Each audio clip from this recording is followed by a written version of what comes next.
Let all acquaintance be forgot and the rest of the... I don't remember the rest of the song, but it's New Year's. It's liturgical New Year's. The beginning of every year in the fall, as we're moving into winter, I suppose. I think that's the pattern.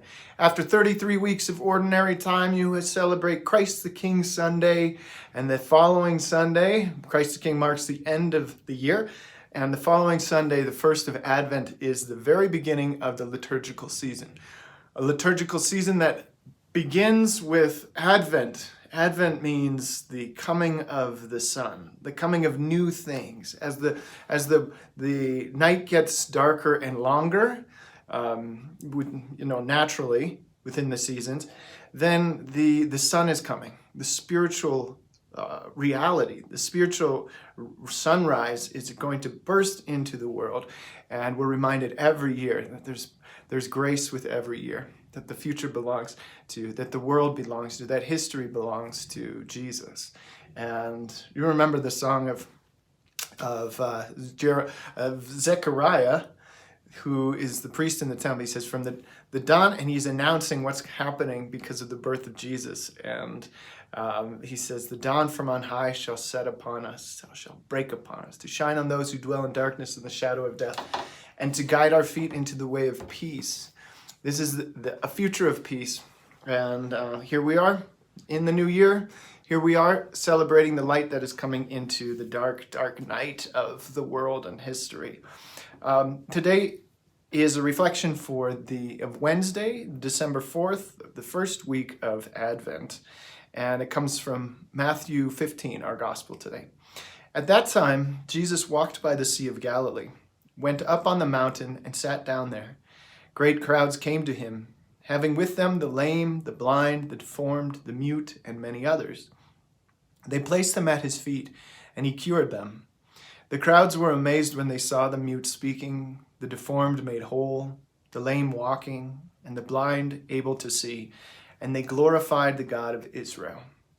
Jesus summoned his disciples and said, "My heart is moved with pity for the crowd, for they have been with me now for 3 days and have nothing to eat.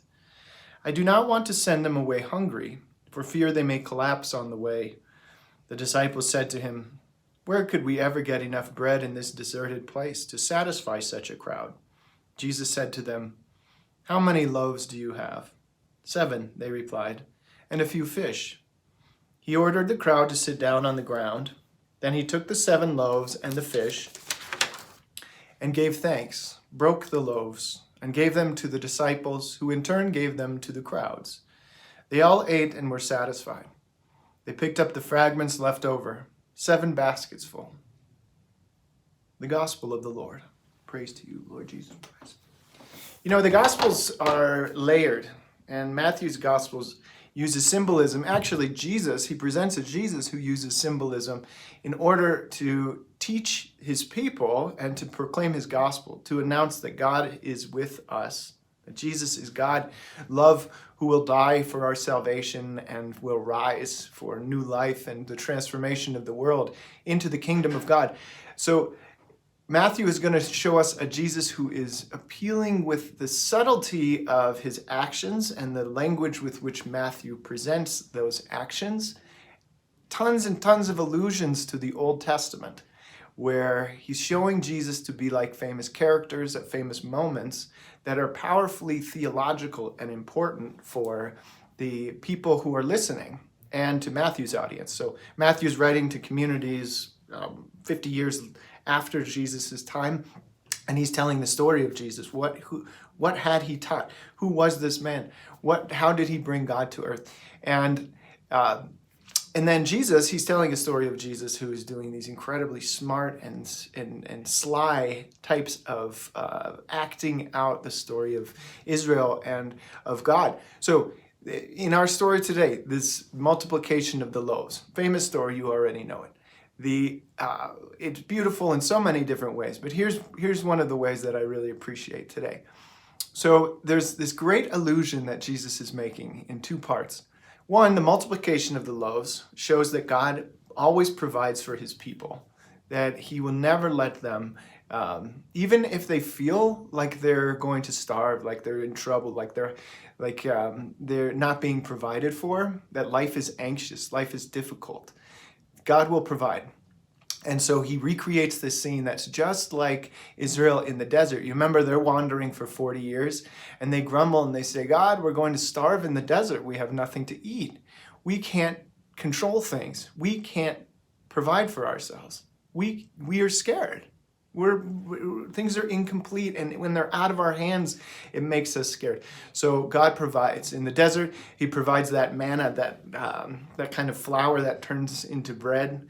He provides those quail, the birds that fall, and so the people are wandering for 40 years, but even though this is desert land where they can't farm, they're provided with bread from heaven and the flesh of the provision for sacrifices, the flesh that will sustain them and make them strong. Of course, it's an allusion to what Jesus is going to do with the Eucharist, to give himself as heavenly bread and flesh for the life of the world, right? But here's the one that I'm thinking of today. I'm just struck by.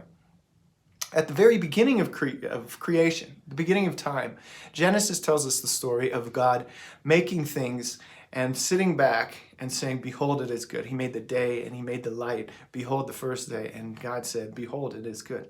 He made the water and the land. He made the sun and the moon. He made the animals and the plants. And he kept sitting back and saying, behold, it is good. And then he makes the human beings. In his image and likeness, he created them.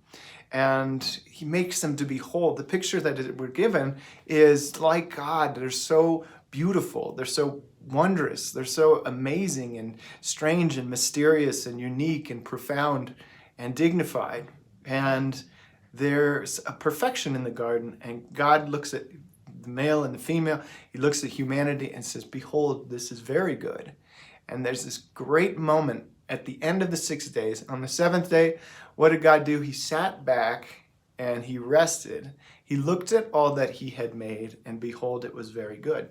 So the sort of culmination of all of the creation story is the Sabbath day, when God sits back and he just enjoys everything. He just enjoys seeing all of the beautiful things that exist and appreciates the beauty of the plants and the animals and the stars, and wonders at the beauty of humanity.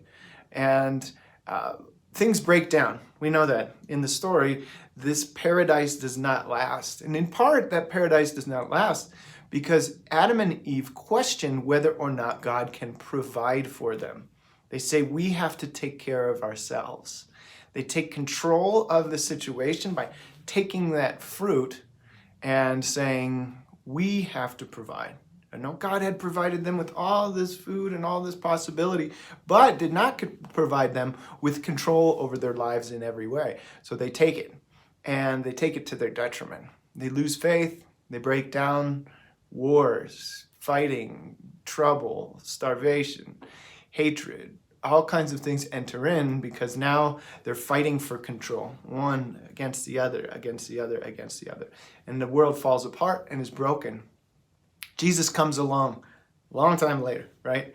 Jesus comes along and he heals the broken. There's these acts of recreation. The blind begin to see. Yeah, they were meant to see. The lame, they can walk.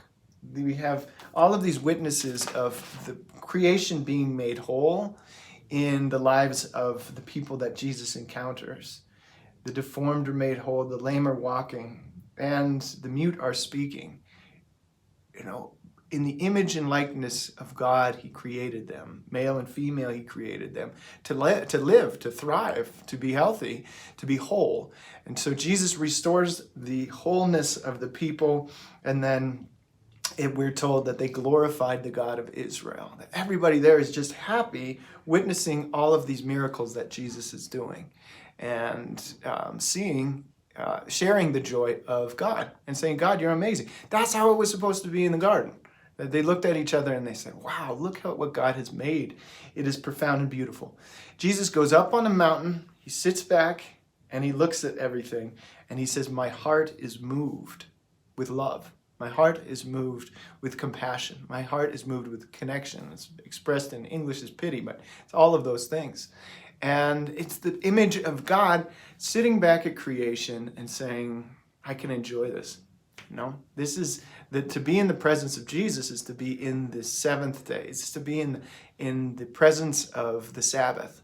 And so Jesus, he says, we're not going to stop this. We're going to, instead of sending them home, I'm going to provide for them the bread from heaven and take care of them. We're going to have a big meal together, and we're going to all enjoy this place of paradise where we're glorifying God, where we're witnessing each other's miracles, and where Jesus is providing for them. It's beautiful. New creation, new paradise. And it doesn't end there. So the story ends there. But it doesn't end there. This is an image. Remember, Matthew is writing for the Catholics, the earliest Catholics. And he's showing them, giving them a description of this ideal for the ritual meal that Jesus gave them. That he gives them his bread and as flesh, and he provides for them and gives them the ability to take confidence in God and everything. Be at peace. You remember Jesus had taught, be anxious about nothing. Look at the birds of the air and the flower of the field and see how God provides much more for you. And then to look around and celebrate all of the miracles that God has done. I wish that you knew how many miracles God has done for our parish, for our community. You could probably see, if you ask people in the pews, you could probably find at least one or two miracles that God has done in each of their lives. Giving them freedom from sin, healing people, loving the people that they love, and in a miraculous way. And that's part of what we're celebrating with every Mass. So we're getting together to live that Sabbath, to be in the presence of God, feel that gratitude and renewed confidence that God is providing for us all. It's a great image to start off this new year. This Advent is to sit back, to go back to the beginning, and to watch the sunrise. To remember that we don't have to make everything right, not in our world, not in our church, not in ourselves, but that God is providing, and we can sit back, watch the miracles happen, and enjoy. God bless you all.